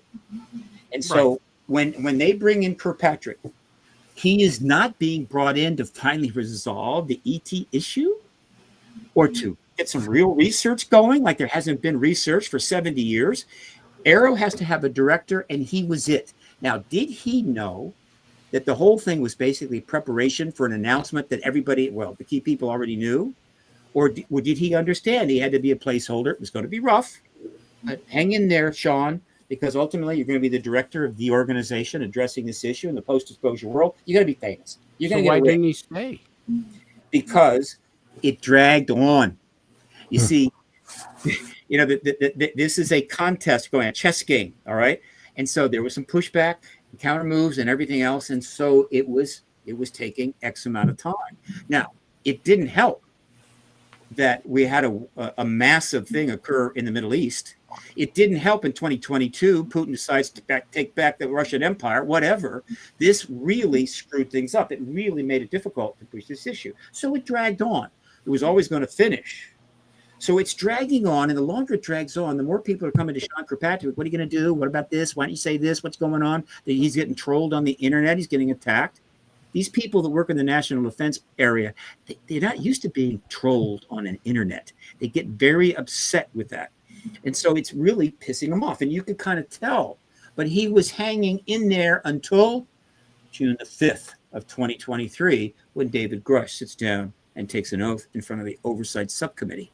So when Grush, who was on the UAP task force before it became Arrow, who had to be, total reason to be talking to people and had that information, when he decides to be a true whistleblower, not just a witness, he brings this out in the articles and then follows it up by testifying in front of the committee. Kirkpatrick was screwed, and he knew it. He knew that, my God, Now that Grush has said that, the entire world is coming to me to confirm it or not confirm it or whatever the hell. And I can't do that. I'm in an impossible position. Yeah, right? You're between a rock and a hard place. And and so this is offense, counter offense, and so forth. So what's happened in the situation with Grush, as well as the situation with the UAP Disclosure Act, is the opposition that has been winning for most of the 77 years is panicking and making mistakes, which is how you finally lose. Same thing in a prize fight. Get a little tired, get a little panic, let your guard down, boom, knock you out. And so now Grush is in an impossible position. And he made some unfortunate decisions. I'm not criticizing the man. I wouldn't want to be in the position. What unfortunate decision did Grush make, though? Right, not Grush, Kirkpatrick. I'm sorry, I said Rush. I meant Kirkpatrick. Kirkpatrick writes a nasty letter, publishes it about Grush, tries to attack him and undermine him. Big mistake. All right. Then his medical records turn up. We don't know who released the medical records. All right. But unless Kirkpatrick comes out and denies it flat out, it's very possible that he arranged for that. Blew up on him. Again, internet. Okay. There was a time you could do that, canceled. But in the age of the internet jumped in on this, looked at it and said, you guys have got your head up your ass, and just really ripped it to pieces. And they're going, that shouldn't have done that. Okay. And so finally he realizes this is impossible. And he says, I'm quitting. Okay. He's going to get out from under this. He gets promised a job, I think, at energy department, whatever. He's going to have a decent job. He's got a wife, he's got family, and that's fine. Again, I have nothing but empathy for the guy. All right. So, okay. Mm-hmm. So that's what he was doing. But as I said before, Schumer had his own ideas. Yeah, but let me just say this about Kirkpatrick. It was reported that Kirkpatrick wouldn't interview certain people that had knowledge. Yeah, because he didn't want to. In other words, why? No, why? I mean, that would have helped, wouldn't it? It wouldn't have helped. Look, Arrow's job is not to confirm the ET presence. It's just to exist. And every time he interviews somebody or anything and something comes in the door, everybody's going to want to know, what is it? What's going on? Have you talked about it? What is it? Tell us the truth. What's going on? The less he could do, the better. Perfect example. Bob Salas was able to go in and talk to Arrow for 2 solid hours about the shutdown of the nukes. Right. Never had a chance to do that before. He'd never talked to a member of Congress before until he and I were interviewed by Nancy Mace after the November 13th hearing. And so in that hearing of 2 hours, Bob says, look, are you going to pass this on to the Air Force? And they said, no. And well, why? He says, the Air Force doesn't want to get anything about this. They don't want to hear about this. They're going to respond to this. They've been lying for years. What now? They've been lying for years. Their history on this is particularly upsetting and grotesque, and they just don't want to deal with it. And then, so, okay, Bob said, well, that tells you a lot, doesn't it? All right. Again, we're going to talk to you, Bob, but nothing's going to happen. You understand? And then Bob says, look, is there any NDAA attached to this? And they said, no. Now you see how would you say not the ambivalence, but the cognitive dissonance here. These people, they in one level, they want disclosure as well. They know that the truth embargo is really not acceptable anymore. They know the damage it's doing. On the other hand, they have a job to do. They are working for the government and so forth. And so they're conflicted, right? So it's like, no, Bob, it's okay. So Bob has been telling a story, all over, that's fine. So that's one example. Others, they don't want to talk to at all. In other words, Arrow was stuck in an impossible situation. Kirkpatrick realized it and he quits. But then, and this is why they're in a can't win situation. Got a cushy job out of the deal. Until you have the internet really after your ass, you don't want to say cushy job. No, after he left Arrow, he got a cushy job. Not before he did something else, you see. And this is what I'm talking about. This is the panic and the losing situation that they're in. Because after Grush testifies under oath, as we know, Schumer comes forward with the massive UAP disclosure bill. Yeah. Big time. All right. And that put him into a panic. So Kirkpatrick is still there. I don't know to what extent he was involved in the attack on the bill. But in any event, they finally had to run the bill to ground. They cut it in half. Okay. Then Schumer comes forward, as I said before, and says, we're not done yet. And then they're sitting there and they're listening to Schumer. basically chide them and tell them I'm not. And remember, he's still a very powerful man, right? And at the time, he was still the Senate Majority Leader. And they realized, and it occurred to them, hopefully, a few of them in their dining room while they're having a little lobster bisque. Oh my God, we made a bad chess move here. We could be mated in two. Now, what's the bad chess move? All right. Well, we gutted the bill. It's a win. All right. But then Schumer comes back and says he's going to do it again. And you see, the bill they gutted was because of reconciliation, because it was in the NDAA.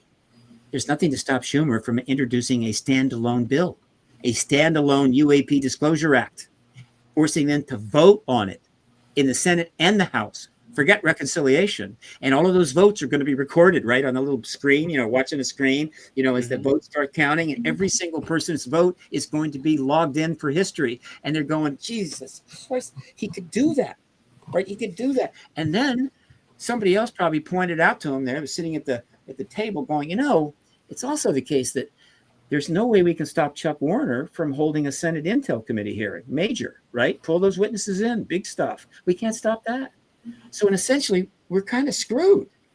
We've shown ourselves where we stepped out of cover. What are we going to do? And some genius came up with an idea. I know what we can do. Okay, what's that? 1969, when they were up against the wall and NICAP was roaring and people were into the issue and everything was cooking, the government was really scared. They had this idea. They got this esteemed professor at the University of Colorado named Condon to put together another panel of old white guys, and they were going to do a nice study report with lots of pages in it, and it was going to conclude from the get-go that there was really nothing here, that nothing had been shown, nothing extraterrestrial, and we were wasting a lot of money. And then they took that report, shut down the 69 Blue Book, of course, and then, of course, they had CIA people on the board, known CIA people on the board of NICAP. They went and shut that down, blew it away, and they said, and they got 9 years. They got 9-10 years of kind of nice times, right? Until somebody found Jesse Marcel. And so they said, let's do that. Of course, it's not 1969, right? It's not 1969. And so they came up with not the Condon report, but the Arrow study report. And they needed somebody to sign it. And since Kirkpatrick hadn't left yet, I think they kind of went to him and said, Sean, we need you to sign this report. And if you don't sign it, that pussy job probably is not going to go away. You might be, Baskin Robbins dishing out ice cream. And so he signs off an absolute disgrace. The Arrow study is a complete and total lie, but it's desperation. Now that chess move they made, the bad one, has now got them like 2 moves from mate. And so that all happens 23, right? And then they move into 24. And what's happening now is while there's other moves that the activists, the disclosure activist movement could make, we're running out of time. Not only because we are in an election year, but we're in an election year like no other election year. And so the idea that you're going to ram through a major issue, each day we get into 24, it starts to just fade. And within a couple of months, there was no way they could do it. Okay, fine. Right? There's no way they can do it. I accept that. All right. And so it was going to pass on to the next president, who at that point was not determined yet. And so if you are the Democrats on the Intel Committee, if you are any Democrats involved in this issue, you're thinking, well, if Harris wins the election, it'll be a nice setup. We can move pretty quickly, and all glory to her and all glory to the Congress and the Democrats. Disclosure has happened. And so they basically didn't drive it. And I don't think they were going to. They couldn't, not in the political circumstances. And then they lose the election. And this is where things get really interesting. Okay. Because it turns out that by losing that election, they guaranteed disclosure was going to happen fast.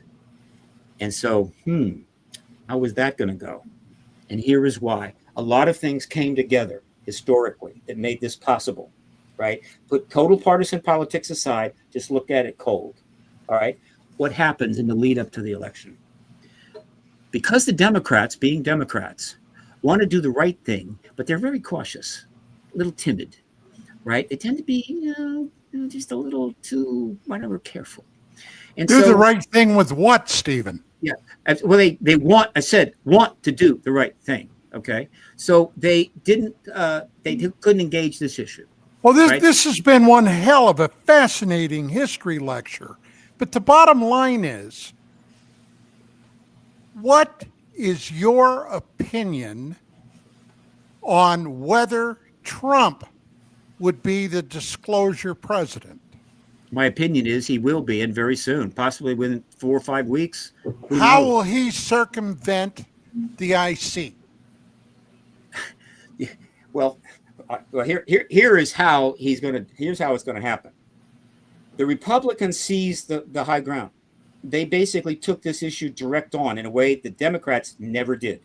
Not just any Republicans, extremely conservative MAGA Republicans took the issue head on. Burchett starts by going on one show after another and saying there's extraterrestrials here, right?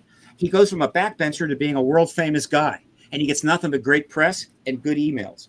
And so he has been pushing this issue. He then draws in Mace and Luna and Burleson are watching this, and they're going, yeah, that's working out pretty well for Tim. Let's get in. And the next thing you know, they're into it, and they're saying things. And then they go ahead and hold the first hearing, right? Which, again, this is a Republican-led hearing on the UAP issue in the House Oversight Subcommittee, right? Major issue, got huge press. So now they are really ahead of the game, and they stay ahead of the game. Here's a thought outside the box. Okay, in my paper that I wrote, all right, and I had a lot of reason to say this. I talked to many people, especially a guy that was a friend of mine that has since unfortunately passed away, Ingo Swann, the guy that was the designed the protocols for the Stargate program, that at least some of these purported ETs are not very damned friendly. Okay, that's first and foremost. Not all of them. Okay, if there's one group here, probably 5, 6, or 7, and we're not even talking about the possibility of interdimensional, which is a whole brand new bailiwick. All right, even Lou Elizondo told me personally a couple of years ago that there is a contingent within the Pentagon that sees this whole thing, and it might be the result of interdimensional travel, if that's true, as being demonic. But on the other hand, ET itself, I don't want to say him or herself, but itself, could end all of this 10 minutes ago by announcing themselves.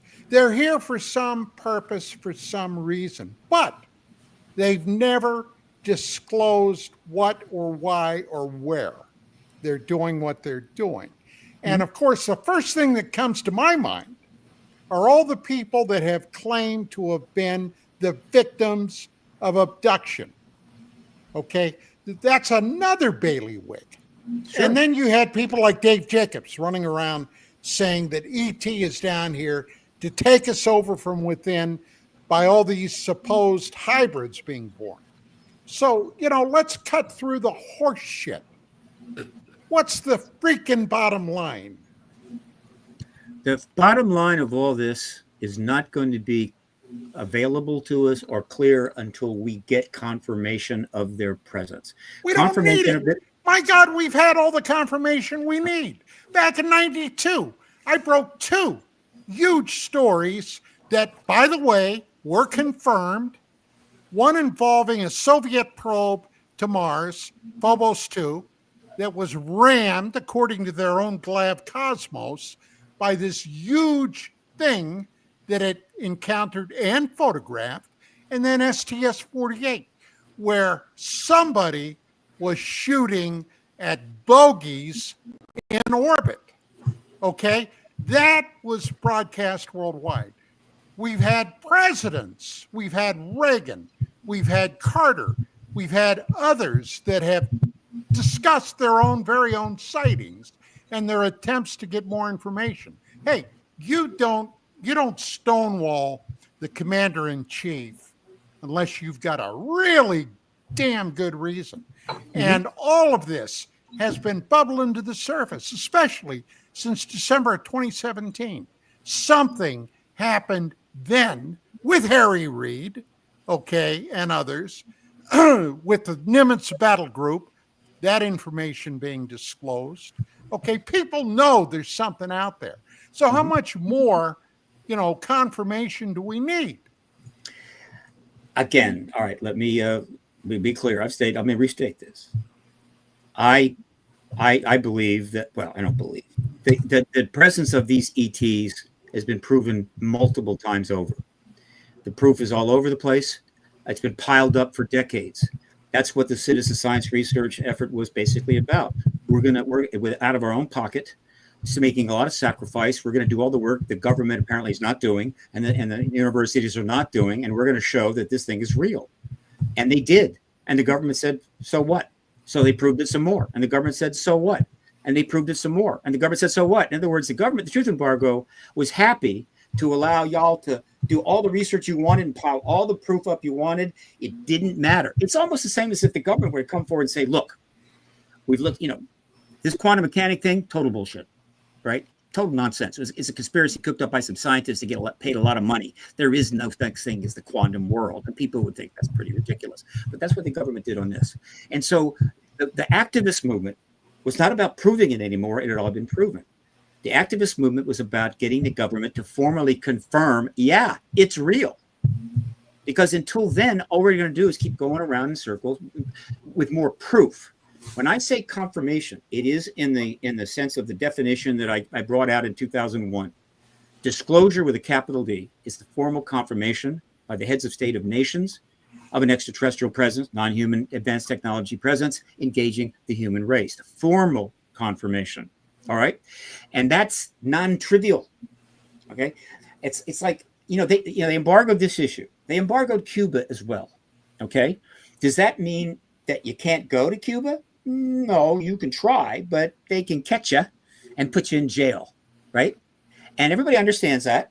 Right. They formally embargoed Cuba. So therefore, I cannot go there. All right. And therefore, Cuba doesn't get my tourist money. Now, in this case, it's basically the same thing, except it's one level more complicated. It's like embargoing Cuba, but telling everybody there's no Cuba. So wait a minute, you're saying that there's nothing there, but we can't go where there's nothing there or whatever. It's like that. And so until they lift the embargo over Cuba, you can't go down there without any concerns and have a nice time. Until they lift the embargo on this issue, we're not going to get the public engagement money. We're not going to get the financing. We're not going to get the full scientific engagement. We're not going to learn the rest of the truths, of which there are massive amounts. We're not going to be able to deal with whatever the issues that they oppose. We're going to be treated like children and told we don't have a need to know, a right to know, and we can't handle the truth. When in fact, it's the government that can't handle us knowing the truth. And so what governments do in a formal way is very, very important. They pass a law that says you can't cross the street in the middle of the block, and you do it, they send you to jail. So there's a whole lot of things we can't do because the government has not formally confirmed the ET presence. That is when the new paradigm begins. That's when things change. And my job is not to prove it. My job is to the government to confirm it. And what I'm saying is that confirmation is coming very closely. And I was just leaving the lead up of the history. All right. We weren't able, it wasn't going to happen in the Biden administration, so it'll get passed on to the next administration. And the question is, what was going to happen during that period? Well, here's what happened, right? In the first year of the Biden administration, I'm sorry, let me see if I get this right now. Leading into, right, the election. No, I'm sorry. 10 days after the election. That's why I get it right. 10 days after the election, when the new president is now the president-elect, Nancy Mace calls a second hearing. And she doesn't bring in basically a single witness brush. She brings in 4 witnesses covering a whole range of backgrounds. Elizondo, Gold, a journalist, Schellenberger, and Colladette, a very important witness, by the way. Admiral Colladette, and they give a broad range of testimony, very significant, not but most people are wanting another Grush. They don't understand how significant that hearing was, because a broad range of testimony from people with multiple backgrounds is the kind of testimony that gets the attention of other politicians, scientists, and other high-level people. This is more substantive from their point of view. She holds that. Gillibrand, 6 days later, brings in Kozlowski and interviews him under oath, all right, and mentions that she had talked to him in a skiff ahead of time, which I noted, didn't have to, so she could ask tough questions and he could give her tough answers. And so now we're headed towards the election, the inauguration, right? Now I'm up on the Hill, okay? I was up on the Hill on the 13th, and after the hearing, I met with some people outside and ended up going up to Mesa's office with Tyler Roberts, who was filming an interview with Bob Salas. And Bob Salas and I sat down on the couch. It's out on the internet. Go find it. And we talked for about 25 minutes. Prior to that, I talked with her privately for 30 minutes. And during that interview, Bob Salas, for the very first time, told a member of Congress about when the missiles were shut down at Malmstrom, and confirmed they were also shut down at Minot, 30 missiles, and I think 10 days, whatever the hell. And the fact that there have been other cases, and that he's never been able to testify except under my mock congressional hearing in 2013. And she listened very intently and ultimately stated, yes, I want those nuclear witnesses at the next hearing. That was on the 13th. All right. So things are moving along. Meanwhile, Burchett goes out in front of the cameras and says there's ETs again here. That's pretty big. But then 3 days before the inauguration of the new president, I get a link in the email that says, you need to look at this. I go, okay, fine. And I put it up. It's a podcast. Okay. I get lots of links by that. But it's not just any podcast. It's a podcast led by Donald Trump Jr., who I didn't know had a podcast. And I think he has 1 million followers already. Not surprising. Yeah, it's pretty big. And who's he interviewing? Well, Elizondo and Ross Coulthard, of course. Elizondo, one of the leaders of the Two Stars Academy, has been involved for 7 solid years, written a book with a film in the works, and Coulthard, the guy that broke the story on Grush. He interviews him for an hour and a half. And Elizondo and Coulthard are going, Don, your dad this, and Don, your dad that, and so forth. Do you think there's any chance that Don Jr. brought those gentlemen on for an hour and a half to talk about UFOs and disclosure, and his father didn't know it, or maybe even ask him to do it? It was Don that asked him about UFOs in his first term. This has been in play in the background all of this time. That doesn't mean that Trump is going to grab it. He had a lot of things on his plate, but let me be very clear.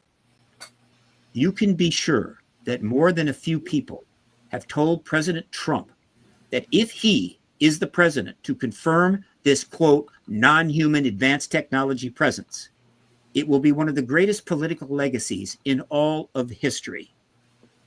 And if there has ever been a president who would appreciate that, it would be Donald Trump.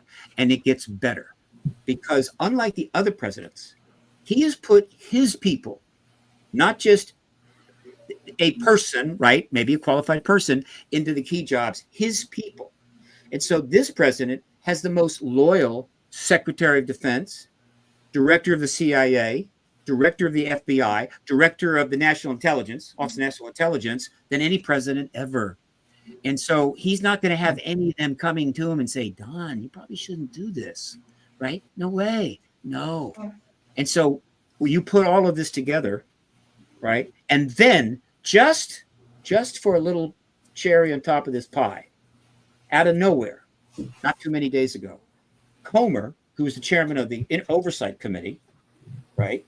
He's not the chairman of the subcommittee. That's Grothman, but Comer goes out of his way to announce that this committee is setting up, I think, the first of its kind task force on declassifying federal secrets. Now, think about that name. It covers everything theoretically.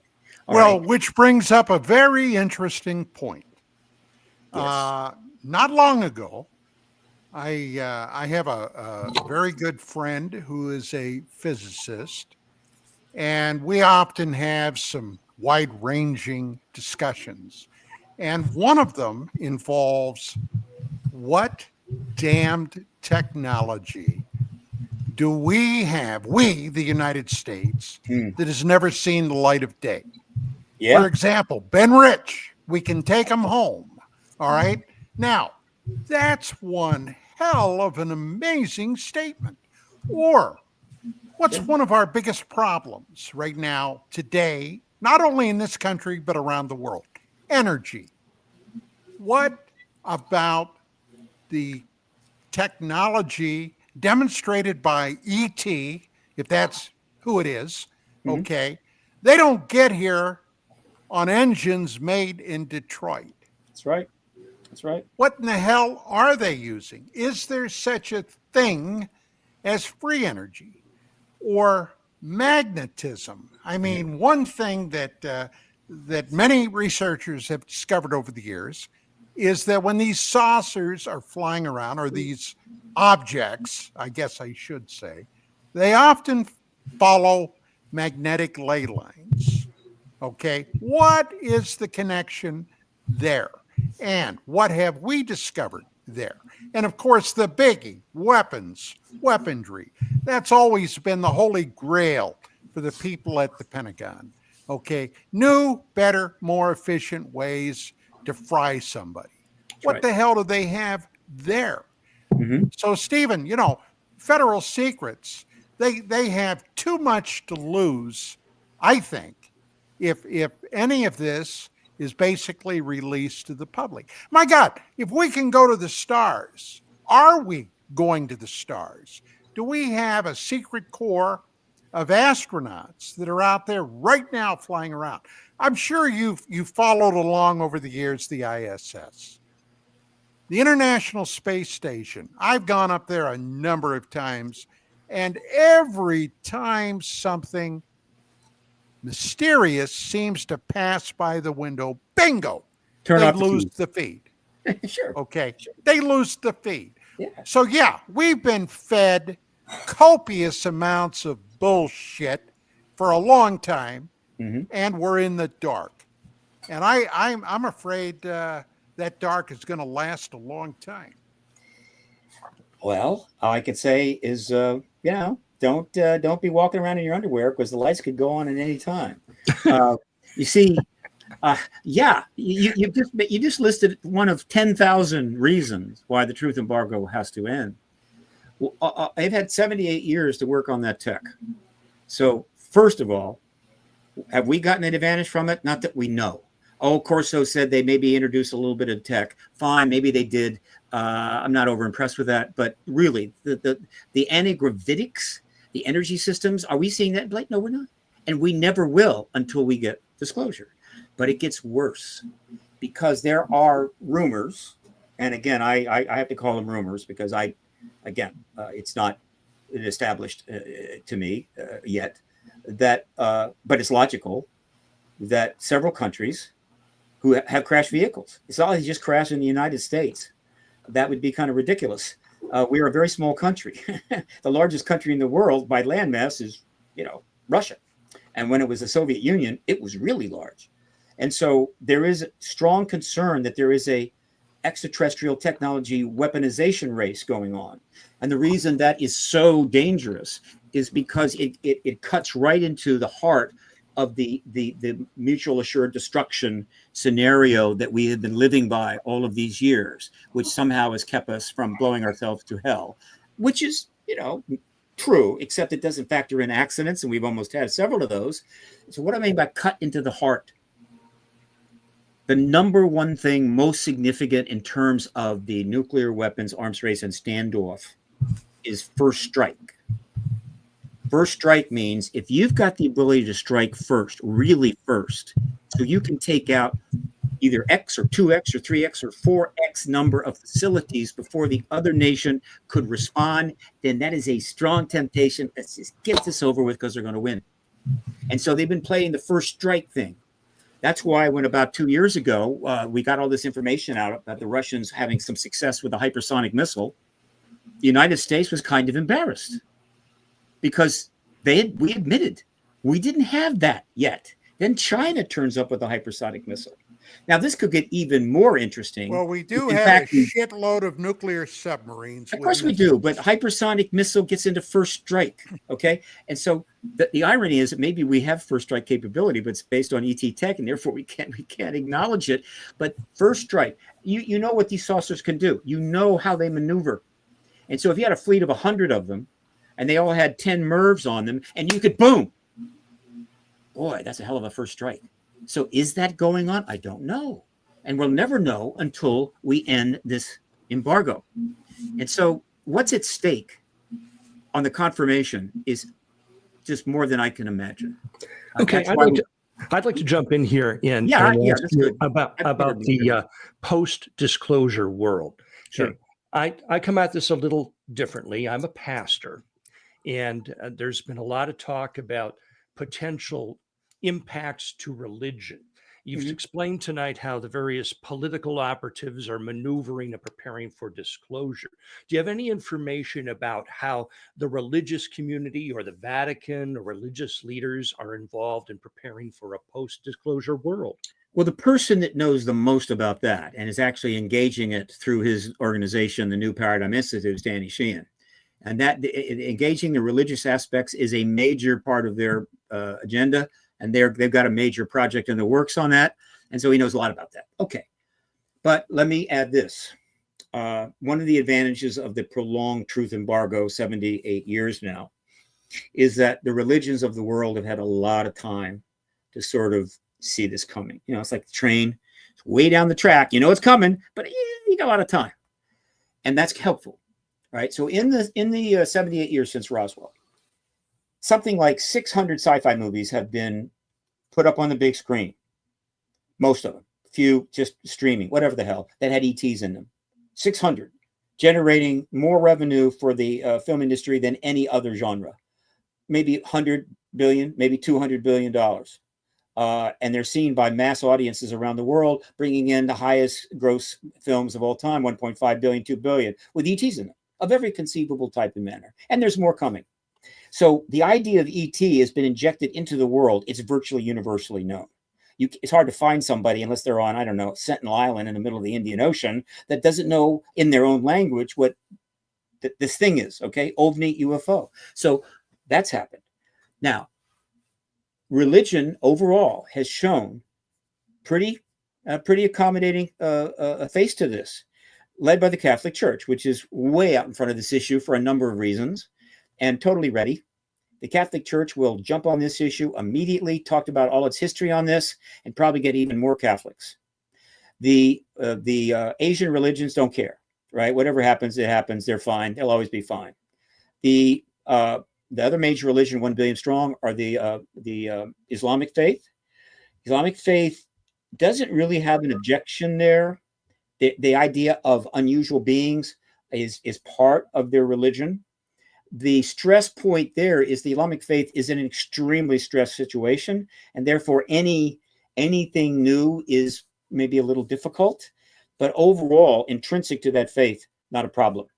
In the Protestant world, about 1 billion strong, overall, it's not so bad, but there is one area that is an issue, and I say this with full respect, and that is what we call very rigid evangelicals. Whatever Protestant background, whatever Protestant base that is, these very strong evangelicals, these are the ones that their life is much more powerfully directly connected to their faith, what they think and what they do, and is central to their worldview.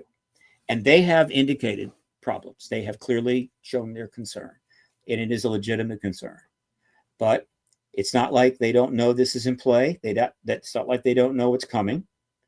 But it's possible that they will be the most uncomfortable in the post-disclosure world, which is why I invite those that are part of this issue and aware of what's going on.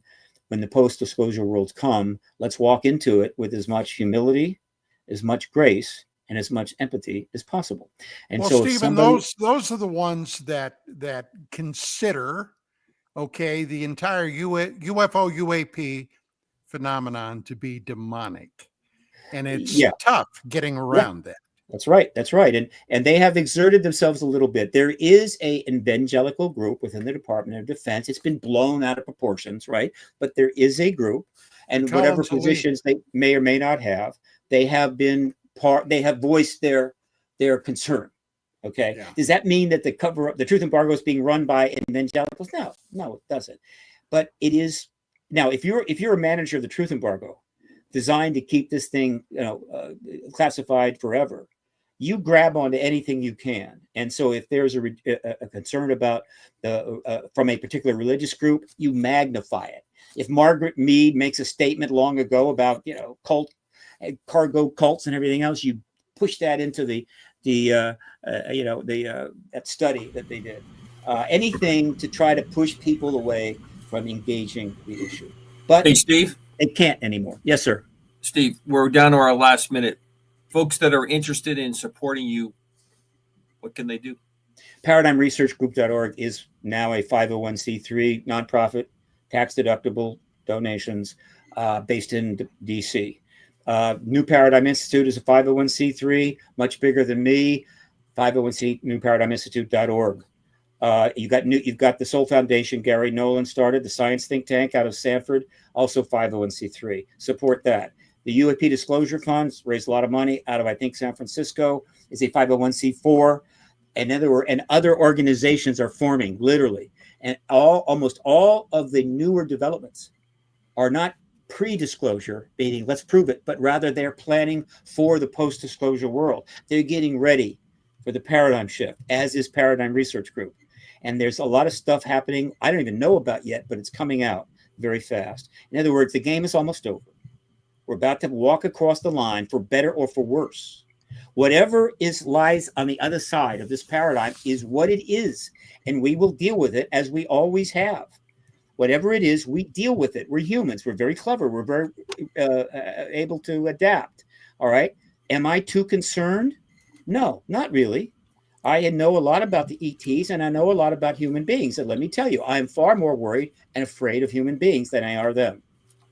Now, that's a bias, right? And I don't know everything, obviously. But if there is some awful thing at the end of this rainbow, all I can say is if the people in the government can handle that truth, by God, I can handle it, and you can handle it. And the idea that we don't know the truth of the world because we have to be little children protected by these people is simply no longer acceptable. And thanks to the internet and the podcast army and everything else, everybody's starting to figure that out. And I know they know they're losing. I'm hoping they will lose with grace and that we will accept the win with grace so that when we go into the post-disclosure world, which is where all this is heading, and the reason I do what I do, I knew there were ETs here when I was like 15. It was obvious, right? Just read a book. But that's not the same thing as moving into a post-disclosure arena. So I'm going to do what I can, and we'll do the best we can. You'll get more podcast viewers and more subscribers. It's going to be a great party. And if the ETs turn out that they're going to take us all over, I'll just say, hey, man, I could use a job. What can I do for you? Well, we got to end right there, Steve. Thank you for Fair coming enough. on the show. All right, guys. Good Don, stuff. appreciate your 45 Thank years. You All worked right, hard. well, You deserve that's our show a for victory. tonight, folks. I'm sorry, I hope Stephen. you enjoy- That's our show for tonight. I hope you enjoyed it, and it's a wrap.